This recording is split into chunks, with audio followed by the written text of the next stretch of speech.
Good evening. Tonight I wanted to speak on the Vancouver discussions with Sam Harris, Jordan Peterson, Brett Weinstein, and they are talking. I'm at 13 minutes in, 13 minutes 48 seconds to be exact. There had been some discussion already. The word Auschwitz got brought up early on, the Gulag, and totalitarianism has been brought up. And so they're kind of talking back and forth. And I love that they just jumped right in like this and are talking about differences of views and dogmas and why some are more dangerous than others and whatnot. So I wanted to just try and quote the best that I could what Sam said at this point, and then I wanted to just to talk a little bit about it and break it down. So Sam says one has to acknowledge that there is something uniquely pernicious, at least potentially, about religious beliefs because they have the otherworldly variable, the supernatural variable, the you're going to get everything you want after you die, so this life doesn't matter issue. And that allows for a kind of misbehavior that is especially, and then Jordan kind of cut him off, which I would have loved to have heard that word, but he clarifies, he follows up, Jordan says something, and Sam responds, not all dogmas are created equal. He said back to what I was going to say basically was, and then Sam says, not all dogmas are created equal. Some dogmas are on their face more dangerous and more divisive. And I wanted to talk briefly. And it's not, I always have an idea. I love just having Google or whatever your favorite search engine is, or a dictionary, or whatever, handy, because I looked at pernicious just to make sure. I knew that it was more of a pejorative word, a little bit of a negative there, but specifically pernicious in Oxford Dictionary is having a harmful effect, especially in a gradual or subtle way. And then dogma, just to ultra clarify, and also going forward, because I imagine I'm going to be using these words going forward. Again, it's not that I needed to look it up so I knew that what they were talking about per se, but so that I can key in and be more exact, because my part of my attempt here is to talk about it and my issues. I have to be very clear on what is being spoken, and to do that the best that I can, I want to understand the descriptive words they are using of these things so that I can, as correctly as possible talk about it. Dogma. It's interesting. It's a good refresher anyway. Something held, so the first definition, something held as an established opinion, especially a definite authoritative tenet or a code of such tenets, or a point of view or tenet put forth as authoritative without adequate grounds. The second definition, bear with me. A doctrine, a doctrine or a body of doctrines concerning faith or morals, formally stated and authoritatively proclaimed by a church.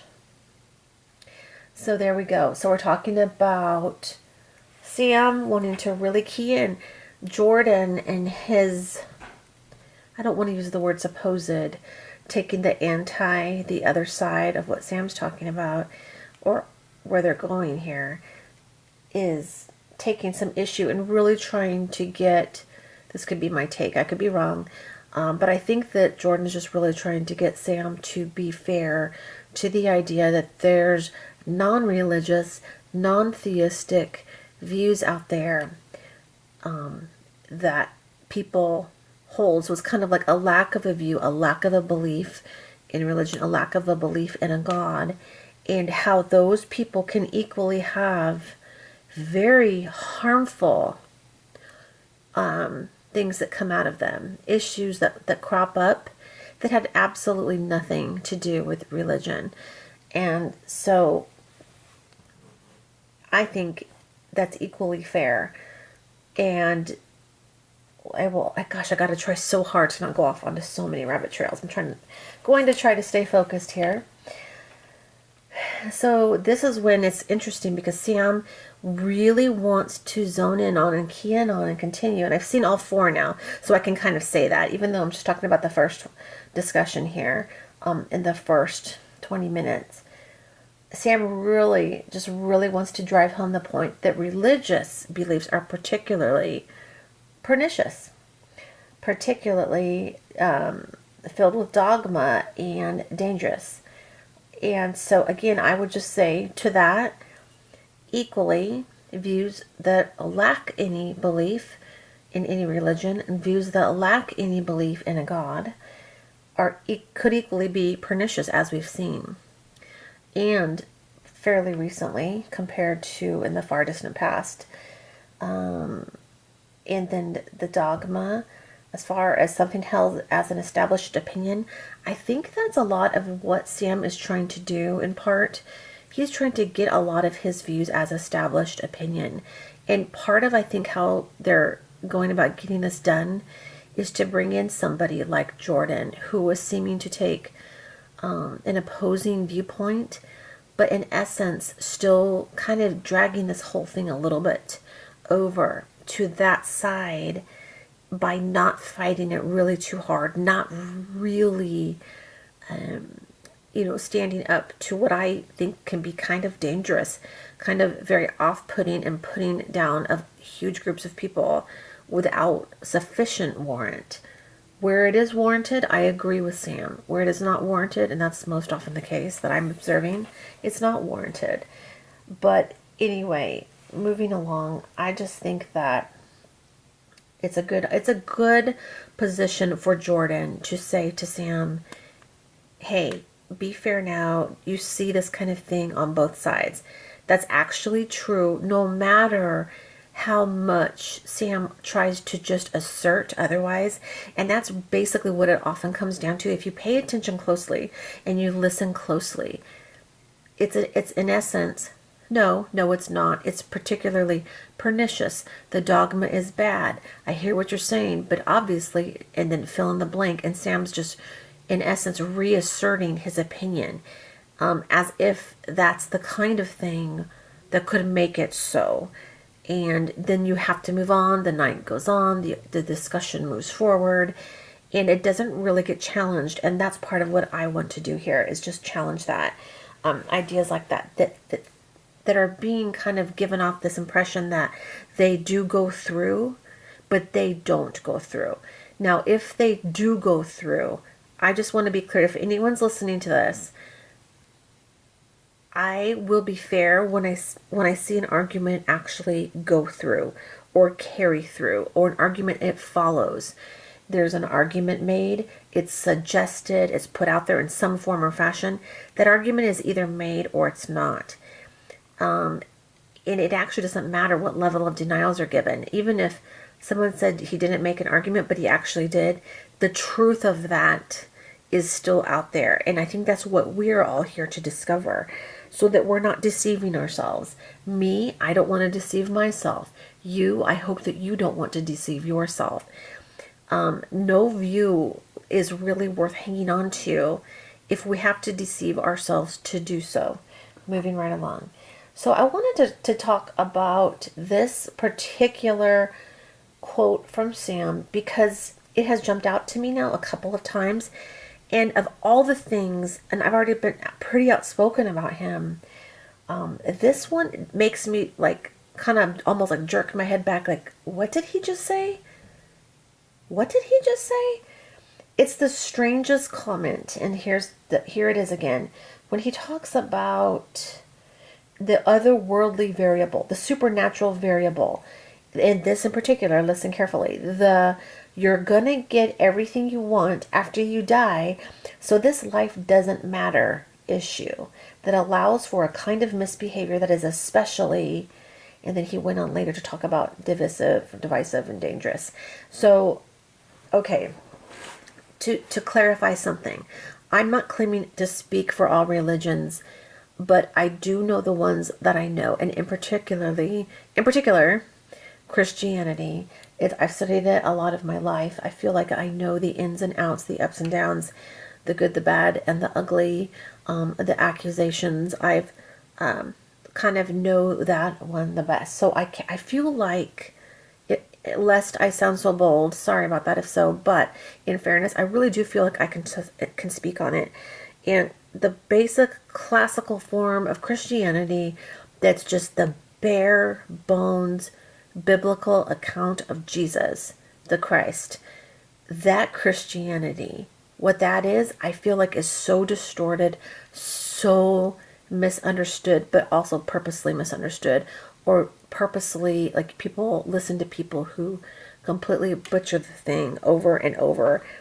And I just want to be fair to it, because if we're going to put it down, let us be accurate in putting it down. So that's just one religion, but I think it's fair to use Christianity as something that he could be speaking on, and he himself has brought it up. He brought up the Catholic form of Christianity. He brought up Catholicism earlier too in the discussion, and so that there's a lot of similarity there because of Jesus. Okay, so speaking of that, my understanding of the Gospels and of the New Testament in the Bible is that everybody, not just non-believers, but everybody, after we die and on Judgment Day, or when it's time, there's going to be a time to face our Maker.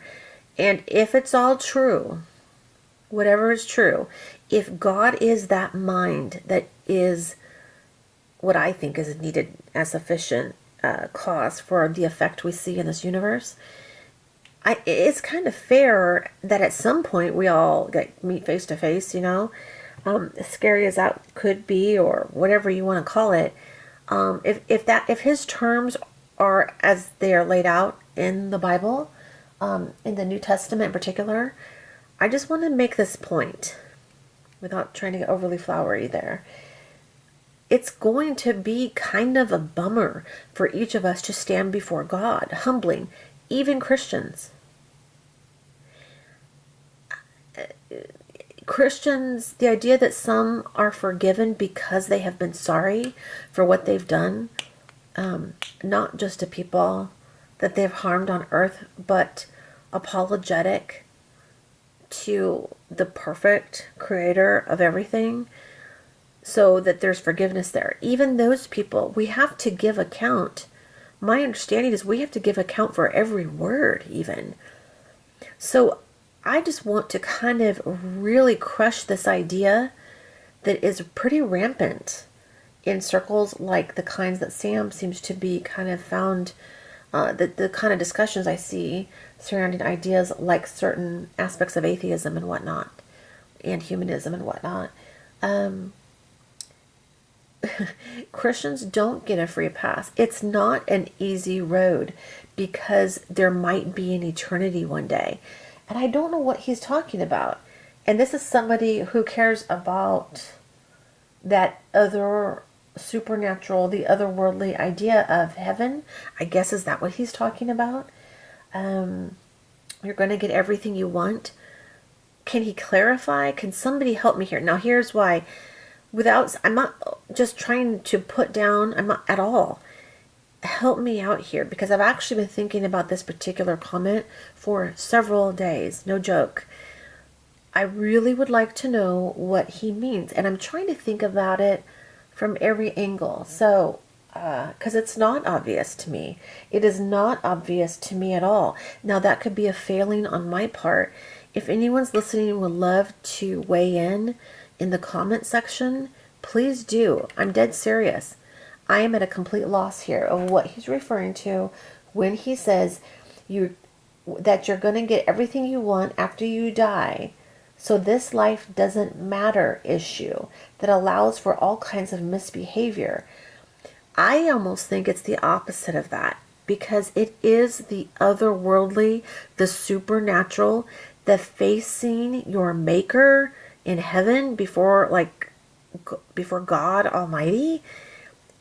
Why would that give anyone a rosy, chummy feeling of sorts, to feel like, yikes? I mean, even what is the parable about the young ladies, or getting ready, having their lamps ready, like everyone, like get your house in order kind of thing. If anything, the otherworldly, the afterlife, it's like that kind of makes you want to be like, oh, I better kind of clean up my act. It's not a free pass. So are you following what I'm saying? I find the thought of afterlife, of eternity, of facing God as a very eye-opening, humbling, sobering, holy cow, this is insane, scary, almost kind of moment. When discussing religions, my apologies, I probably shouldn't have said some of that, but you get what I'm saying. I hope you're following with me, that it doesn't make sense. So I'm trying to think of a framework, putting now my own view, that view there aside for the moment, and trying to think it from Sam's point of view. What is he talking about? Or what even could he be talking about? And I'm still kind of left guessing. Do you get everything you want? Is he suggesting that you are forgiven, so you get a free pass to do stuff now? If that's the case, again, I feel like that is a misunderstanding of the scriptures. If you go back and read the Gospels, there is a constant run-ins. There is constant, forgive me for clicking my pen, you guys, if that's bugging anybody. I just realized I was clicking that pen. In the Gospels, Jesus is continually having run-ins. He's being followed, watched by people, probably a lot for just genuinely curious reasons, but people are trying to set him up and entrap him a lot of the way. But one of the people that particularly don't like him are certain Pharisees, I think certain Sadducees along the way. They're frustrated, and I think that, which is odd, I mean, to some degree, not odd in others, but one of Christ's biggest issues was the hypocritical stuff, the Pharisaical, hypocritical stuff. He had the strongest words, the harshest responses for the people who said one thing but did another. The idea of being a hypocrite and getting away with it, by God, if Jesus is any measure of revelation for God, which is the whole point of Christianity, in part of it's like, you know, the miracles, the everything, is to kind of say, hey, this is not just another ordinary guy running around here. He's got something to say. And he often like struck people in the heart of where they were. It's all sobering. It's not like the idea that I often see Sam and certain people believing, again, believing without warrant, that there is some type of free pass here, that it's supposed to be some kind of an easy path, and that in heaven there will be no questions asked, just come and have a big party. No. It's true that somebody, if Christianity is true, and I believe that it is, but if Christianity is true, there is not the free pass. It's kind of like, you have to be truly repentant. You have to, it's kind of like the terms. Here's the terms that God's laid out. You accept it or not, but part of that is being sorry. Not like fake sorry. We all know what that looks like. Even little kids know, like, when someone's done them wrong and they're like, someone forces them to say they're sorry and they're like, sorry. Like, and you know that a child is not, well, adults do this too. No, we're talking like legitimate sorry.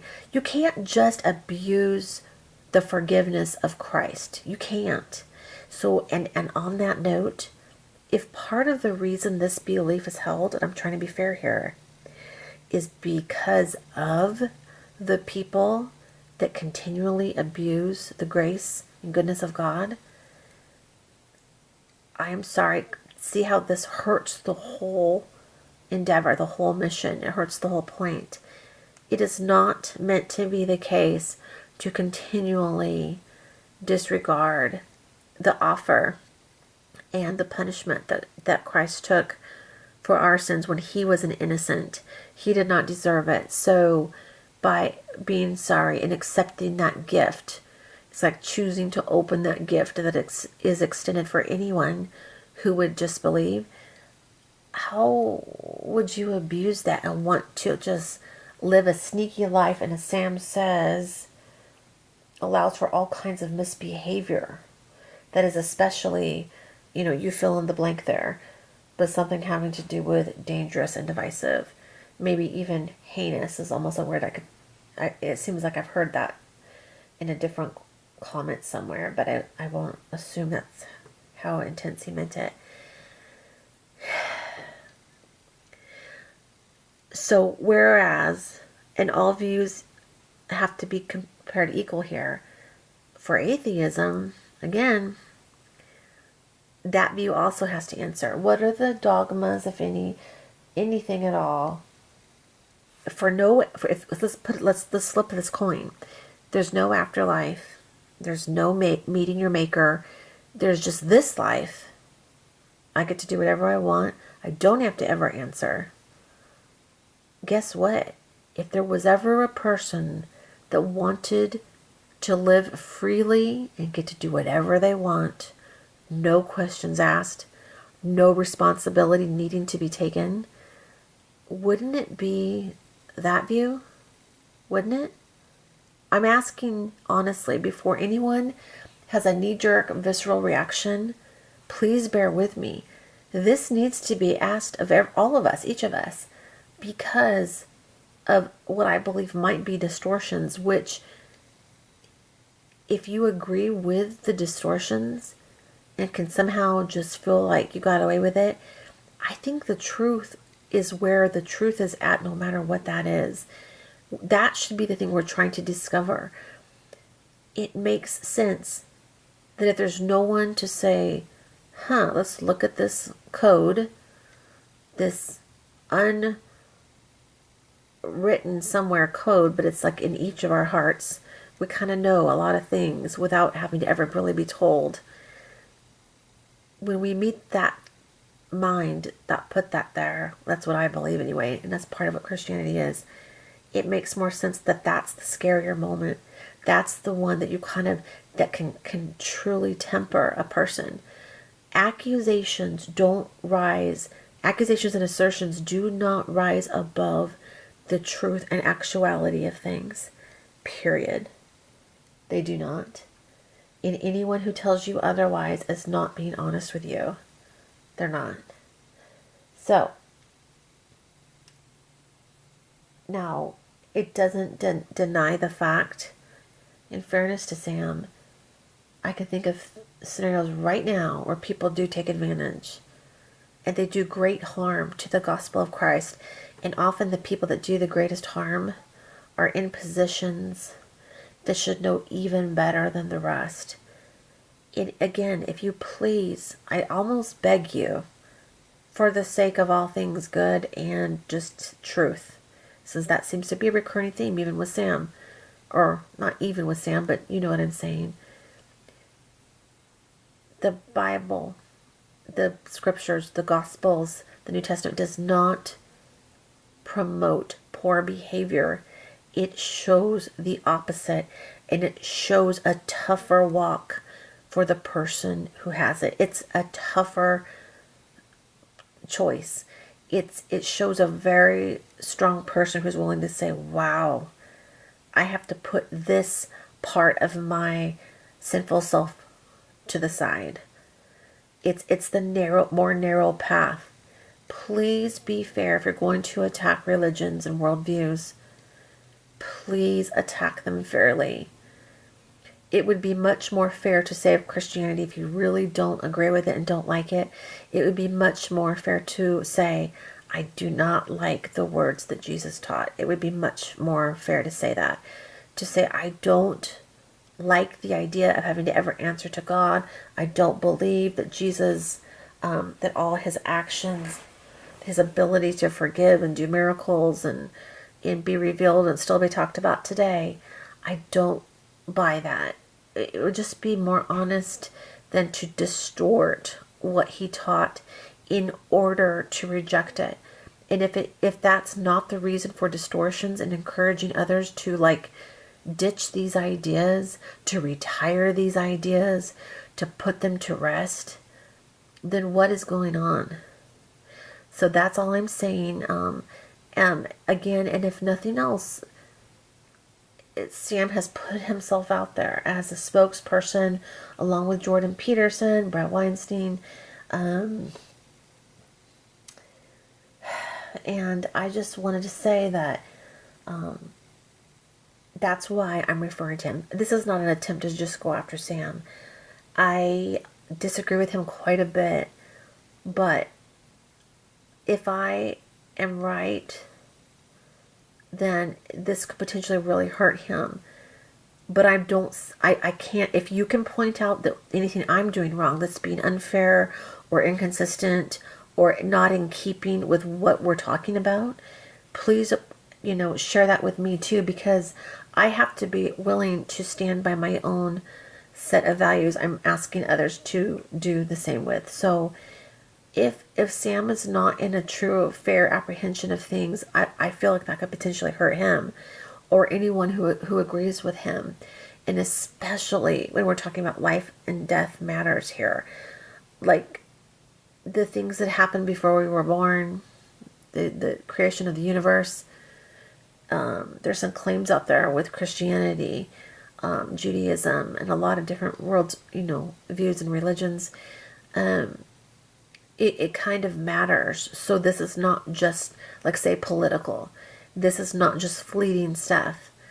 But asking people to ditch their long-held views that mean the world to them, or else be continually shamed by somebody, please let it be for good reason. I think that would be much more fair and therefore much more moral, because otherwise we're putting people down and they may not be as careful in their thinking.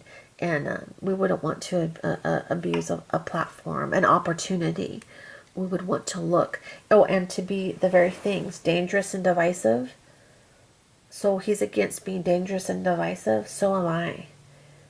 That's why I'm doing this video. Because I do think it matters that much. So anyway, Christians all have to answer to for every single word. No free passes. In fact, it would be bad. It would be knowingly abusing the free gift of God. Please reread. Please reconsider. And that's all I'm asking. Thank you so much for listening. Boy, that got longer. I will try to trim these videos down to not be so long. I hope you have a great evening. If you're still listening, thank you so much. I truly appreciate it. And I really think the world of all of these issues. I think they really, really matter. Take care. Bye-bye.